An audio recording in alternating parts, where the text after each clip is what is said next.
ሰላም የዛይ ቤተሰቦች፣ አብዛኛው ሰው ሀብታም ለመሆን የሚሞክረው ምርጥ ኢንቨስትመንት በመፈለግ ነው።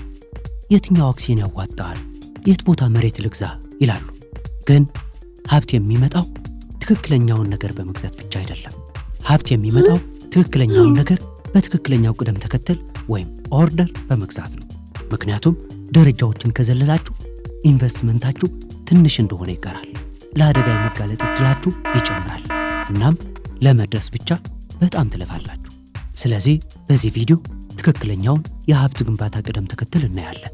መጀመሪያ ምን መግዛት አለብህ፣ ሁለተኛስ፣ ሶስተኛስና ሰዎች ገዝተው ህይወታቸውን የሚያበላሹበትን አንድ ወጥመድ እናያለን። የመጀመሪያው ግዢ አክሲዮን አይደለም፣ ቤት አይደለም፣ ጊዜ ነው። ሀብት በአንድ ብልህ ውሳኔ አይገነባም። በየቀኑ በሚደጋገሙና በሚጠራቀሙ ወይም ኮምፓውንድ በሚያደርጉ ስራዎች ነው የሚገነባው። ይህ ደግሞ አንድ ወሳኝ ነገር ይፈልጋል። እሱም ያልተቋረጠ ጊዜ ነው። ህይወታችሁ በሩጫ በጉዳይ በወሬና በትናንሽ ስራዎች ከተሞላ እናንተ በሜንቴናንስ ሞድ ወይም የዕለት ተዕለት ጥገና ውስጥ ታስራችኋል። ስለዚህ መጀመሪያ የምትገዙት አሴት ሳይሆን ጊዜ ነው።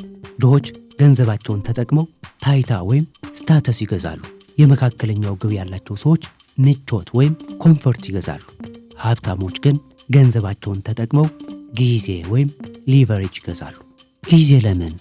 ምክንያቱም በቀን ውስጥ ለራሱና ለወደፊቱ የሚሰራበት 2 ወይም 3 ሰዓት ትኩረት ያለው ሰው ቢዚ ነኝ እያለ ከሚሮጠው ሰው በበለጠ ፍጥነት ይሳካለታል። ጊዜ መግዛት ማለት ምን ማለት ነው? ህይወትህን የሚያጨናንቁ ትንንሽ ነገሮችን በገንዘብ ማስወገድ ነው። ምግብ ማብሰል፣ ቤት ማጽዳት፣ የባንክ ሰልፍ፣ የማይጠቅሙ አፖች፣ እነዚህ ነገሮች የጊዜ ሌቦች ናቸው። ለእነዚህ ነገሮች መፍትሄ ይፈልግላቸው። ጊዜ እኮ ብቸኛው ሌላውን ሀብት የሚያባዛ ነገር ነው። በቀን 1 ሰዓት ብቻ ካለህ ትተርፋለህ። 2 ሰዓት ካለህ ትሻሻላለህ። 4 ሰዓት ካለህ ግን ኢምፓየር ትገነባለህ። ስለዚህ ራስህን ጠይቅ። በሳምንት ውስጥ ለወደፊትህ የምትሰራበት 10 እና 15 ሰዓት ነፃ ጊዜ ከሌለህ ኢንቨስትመንት አያስፈልግህም። ጊዜ መግዛት ነው የሚያስፈልግህ። ጊዜውን ገዛህ፣ አተረፍክ። አሁን ያንን ጊዜና ትኩረት የት ታውለዋለህ? ሁለተኛው ግዢ ሃይ ኢንካም ስኬል ወይም ገንዘብ የሚሰራ ክህሎት መግዛት ነው። እዚህ ጋር አንድ መራራ እውነት ልንገራችሁ። ኢንቨስትመንት ሀብት አይፈጥርም። ኢንቨስትመንት ሀብትን ያባዛል እንጂ። ምንም ከሌለህ የምታባዛው ዜሮን ነው። $1000 ላይ 10% ብታገኝ $100 ነው። ይሄ ህይወት አይቀይርም። ብዙ ሰዎች ጊዜ ሲያገኙ ቀጥታ ወደ ስቶክና ሪል ስቴት ይሮጣሉ። ገና ብቁ አይደሉም። ስለዚህ ሁለተኛው ግዢ አሁንም ንብረት ወይም አሴት አይደለም። የምትገዛው የገቢ አቅምህን ወይም ኢንካም ኤክስፓንሽን ነው። በሰዓት የምታገኘውን ገቢ የሚያሳድግልህን ክህሎት ግዛ። ኮርስ ውሰድ፣ ሜንተር ቅጠር፣ መጽሐፍ አንብብ። ድሆች ለምን ድሃ ይሆናሉ? በትንሽ ቁጥር ወጥመድ ውስጥ ስለሚወድቁ። ደሞዝተኛ ሆነው ከደሞዛቸው እየቆረጡ $100 ወይም $200 ኢንቨስት እያደረጉ ሀብታም ለመሆን ይሞክራሉ። ይሰራላችኋል፣ ግን በጣም በትንሹ። ህጉ ይሄ ነው። ሰርፕላስ ወይም የተረፈ ገንዘብ የመፍጠር አቅምህን ግዛ። ምክንያቱም ወደ ሀብት የሚቀየረው ያ የተረፈው ገንዘብ ብቻ ነው። ከፍተኛ ገቢ የሚያስገኝ ክህሎት ማለት ምን ማለት ነው? 1 ከገንዘብ ጋር ቀጥታ ግንኙነት ያለው እንደ ሴልስ፣ ማርኬቲንግ፣ ኮፒራይቲንግ። 2 በሰዓት ሳይሆን በውጤት የሚከፍልህ።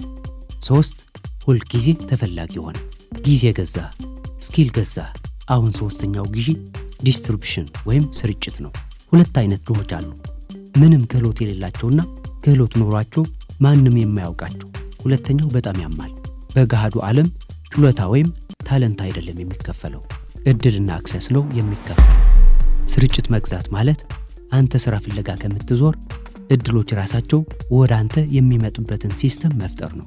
ይህ ምን ሊሆን ይችላል? የዩቲዩብ ቻናል ሊሆን ይችላል። ሰዎች የሚያምኑበት የኢሜይል ሊስት ሊሆን ይችላል። ወይም ደግሞ ሶሻል ሚዲያ ላይ ያለህ ተከታይ ሊሆን ይችላል። አሊያም ማስታወቂያ ወይም አድቨርታይዚንግ በማስነገር እውቀትን ለሰው ማድረስ ሊሆን ይችላል። ስርጭት ሲኖርህ ምን ታገኛለህ? ፕራይሲንግ ፓወር ወይም ዋጋ የመወሰን አቅም። ማንም ሲያውቅህ የሰጡህን ትቀበላለህ። ስርጭት ሲኖርህ ግን አማራጭ ስላለህ ዋጋህን ትጨምራለህ። ሁሉንም ደንበኛ አትፈልግም፣ ትክክለኛውን ብቻ ትመርጣለህ። ጊዜ፣ ስኪልና ስርጭት ካለህ በኋላ አሁን ወደ አራተኛው ደረጃ እንሸጋገራለን። አሁን ካሽ ፍሎ ሜሽን ወይም የገንዘብ ማሽን ግዛ። ይህ ማለት ጉልበትህን ወደ ቋሚ ገቢ የሚቀይር ሲስተም ማለት ነው። አንድ የተገነባዋለህ። ከዚያ በኋላ እሱ እየሰራ ገንዘብ ያስገባልሃል። ይህ ምን ሊሆን ይችላል? ዲጂታል ምርት ወይም ዲጂታል ፕሮዳክት ሽያጭ፣ በየወር የሚከፍሉ ደንበኞች ያሉት ኤጀንሲ፣ ሶፍትዌር ወይም አፕሊኬሽን። የዚህ ማሽን ዋና ጥቅም ምንድን ነው? ገቢህ ከጊዜህ ጋር መያያዙን ወይም ዲካፕል ያስቆመዋል። እስካሁን ድረስ ምንም ብትሆን ገንዘብ የምታገኘው አንተ ስትሰራ ነበር። አሁን ግን ማሽኑ ይሰራል፣ ይሸጣል፣ ያቀርባል። እዚህ ጋር ነው ከአሰሪና ሰራተኛ አስተሳሰብ ወጥተህ ወደ ቢዝነስ ሰው የምትቀየረው። የዚህ ደረጃ ዋና ዓላማ ኑሮን ሸፍኖ የሚተርፍ ብዙ ገንዘብ ወይም ሰርፕላስ ማግኘት ነው። ያ የተረፈ ገንዘብ ነው ነፃ የሚያወጣ። አሁን የገንዘብ ማሽንህ እየሰራ ነው። ብዙ ትርፍ ወይም ሰርፕላስ አለ። አሁንና አሁን ብቻ ነው ወደ አምስተኛው ደረጃ የምንመጣው፣ ኦውነርሺፕ ወይም ባለቤትነት። አብዛኛው ሰው እዚህ ነው የሚጀምረው፣ ግን ውጤታማ የሚሆነው አሁን ነው። ምክንያቱም አሁን እያባዛን ያለነው ትልቅ ገንዘብን ነው። ይህ የመጨረሻው የሀብት መሰላል ነው። ከገንዘብ ማግኘት ወይም ሜኪንግ ማኒ ወደ ገንዘብ ማቆየትና ማባዛት ወይም ኪፒንግ ማኒ የምንሸጋገርበት። ሀብታሞች የሚኖሩት እዚህ ኦውነርሺፕ ውስጥ ነው። ባለቤት መሆን ለምን ይጠቅማል? ከኢኮኖሚው ጥቅም ለማግኘት። ዋጋ ሲጨምር፣ ኢንፍሌሽን ሲመጣ፣ የቤት ኪራይ ሲጨምር ባለቤቶች ያተርፋሉ፣ ሰራተኞችና ተከራዮች ይጎዳሉ።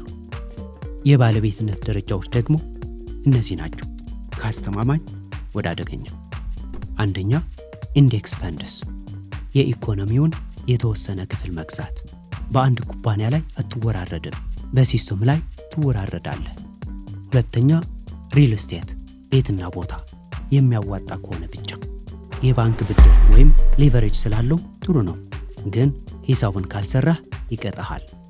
ሶስተኛ፣ ቢዝነስ ኢኩዊቲ፣ የሌሎች ሰዎችን ቢዝነስ ሼር መግዛት። አራተኛ፣ ባይንግ ቢዝነስ፣ ሙሉ ቢዝነስ መግዛት። ይህ ትልቅ አቅምና ትልቅ ቁጥጥር ይሰጣል እና ሰዎች የሚወድቁት ለዚህ ነው። በተሳሳተ ቅደም ተከተል ይገነባሉ። ገንዘብ የመፍጠር አቅም ሳይኖራቸው ገንዘብ ለማባዛት ይሞክራሉ። ትርፍ ወይም ሰርፕላስ ሳይኖራቸው ባለቤት ለመሆን ይሞክራሉ። ማሽን ሳይኖራቸው ኢንቨስት ያደርጋሉ። ሀብታም የምትሆነው በአንድ ምርጥ ውሳኔ ሳይሆን እያንዳንዱን ደረጃ እየገነባህ ቀጣዩን ደረጃ ቀላል ስታደርገው ነው። ስለዚህ ዛሬ ራሳችሁን በታማኝነት ጠይቁ። ከዚህ መሰላል ላይ የትኛው ደረጃ ላይ ናችሁ? አሁንም ጊዜ ለማግኘት እየታገላችሁ ነው? አሁንም ስኬል እየገነባችሁ ነው? ወይስ ማንም የማያውቃችሁ ኢንቪዚብል ናችሁ? ወይስ ማሽን የላችሁም? ወይስ በመጨረሻው የባለቤትነት ደረጃ ላይ ናችሁ? ያላችሁበትን ደረጃ እወቁ እና ቀጣዩን ትክክለኛ እርምጃ ወስዱ። አመሰግናለሁ።